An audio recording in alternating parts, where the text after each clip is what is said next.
Hello, I'm Bernard Hickey from interest.co.nz and welcome to another in our series of double shot interviews where we bring someone interesting in to talk about an interesting thing. And this time we've got Keith Rankin. Welcome into interest.co.nz, Keith. Thank you, Bernard. Keith is an economics lecturer and economics historian at Unitec University in Auckland, and I brought Keith in because he's studied quite closely the period of economic history for New Zealand between certainly up to the 1940s or so, and I'm particularly interested in the period around the 1935 to 38 period.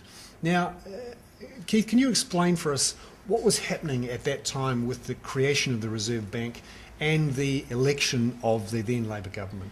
Well, the most important event was the Great Depression, which was an international event which in New Zealand began relatively late, towards the end of 1930. And by 1935, the time of the critical election, New Zealand was coming out of that Great Depression. So basically, New Zealand had been in a pretty depressed state as part of a global economic and financial crisis for about 4 years.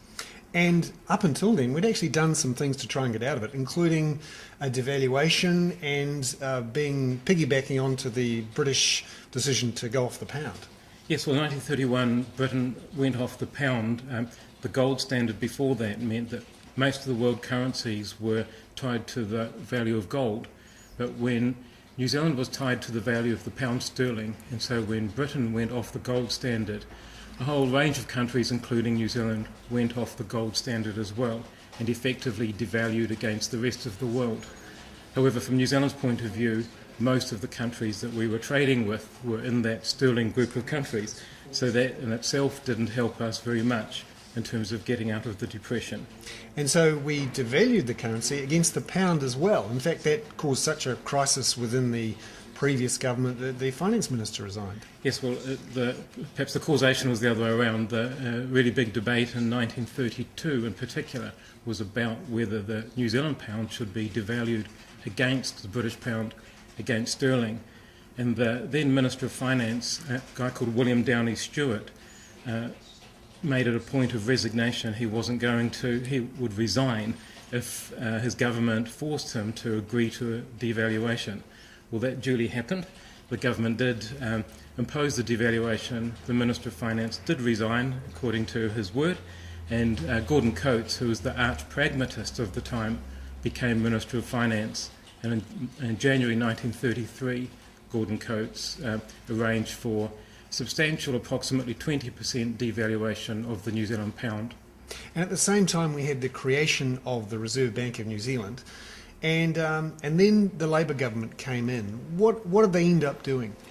Well, the Reserve Bank was created again by the Coates-led government, and I say Coates-led in the sense that as being finance minister was the leading force in that Forbes was Prime Minister in that Forbes-Coates government.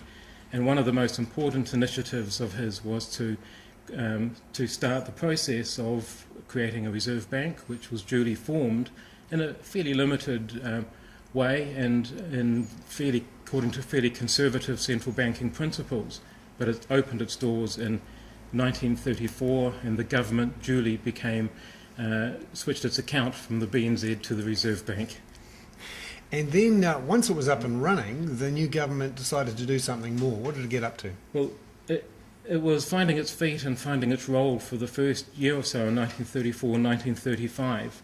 And the principles upon which it was based, they just simply saw the government as maybe its largest customer, but the government would deal with it in a similar way to what other banks dealt with it.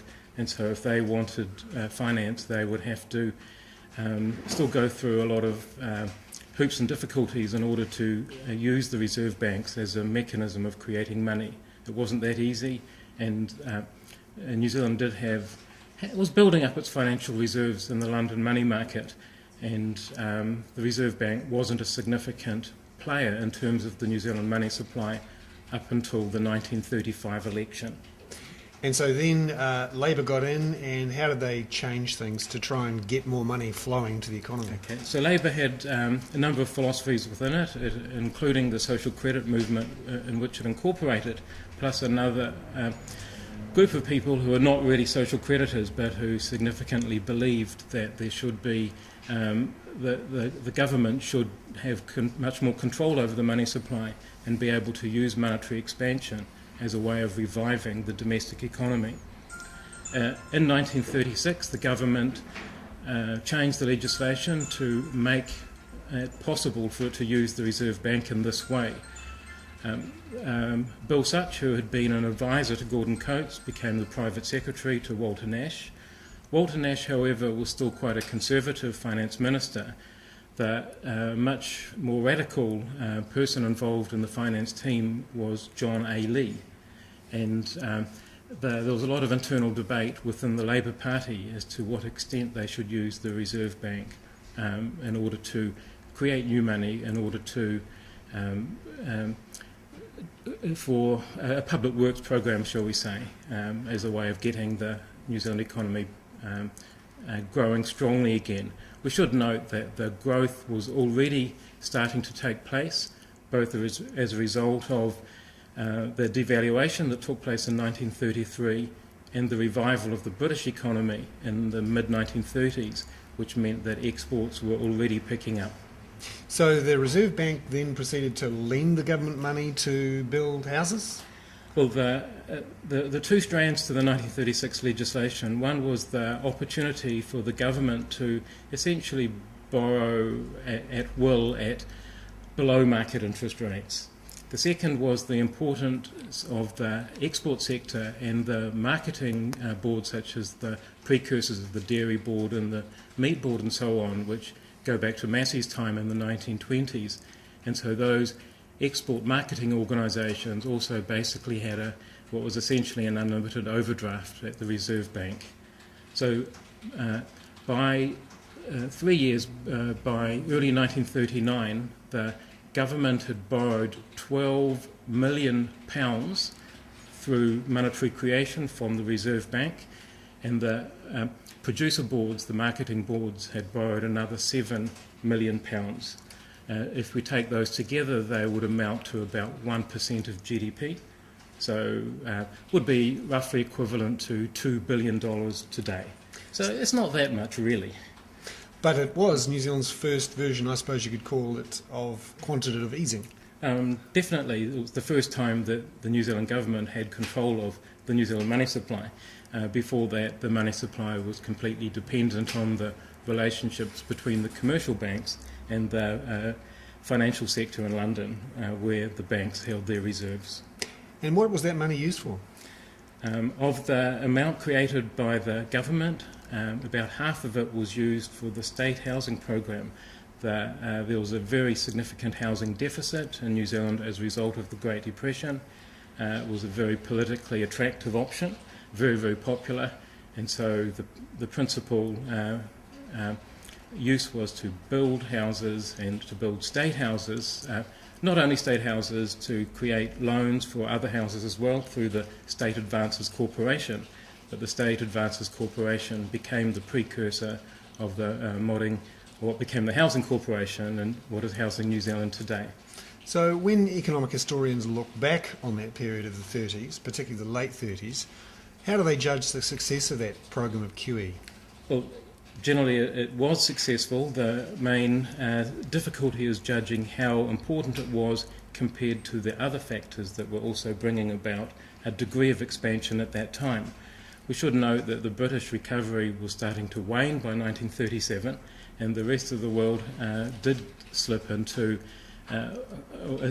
almost like a double-dip recession in 1937-1938. So those other factors became less important, and New Zealand's growth in the period from 1936 through to 1938 was significantly higher than the other countries we compare ourselves to.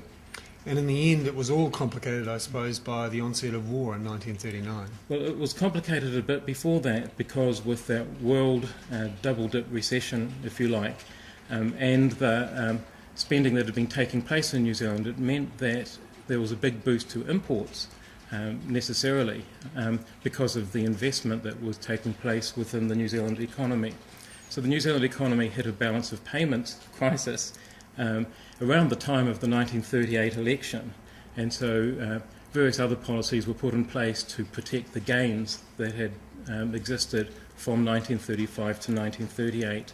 So it's only then really that the fairly overtly protectionism, the strong protectionist policies with import licensing were introduced.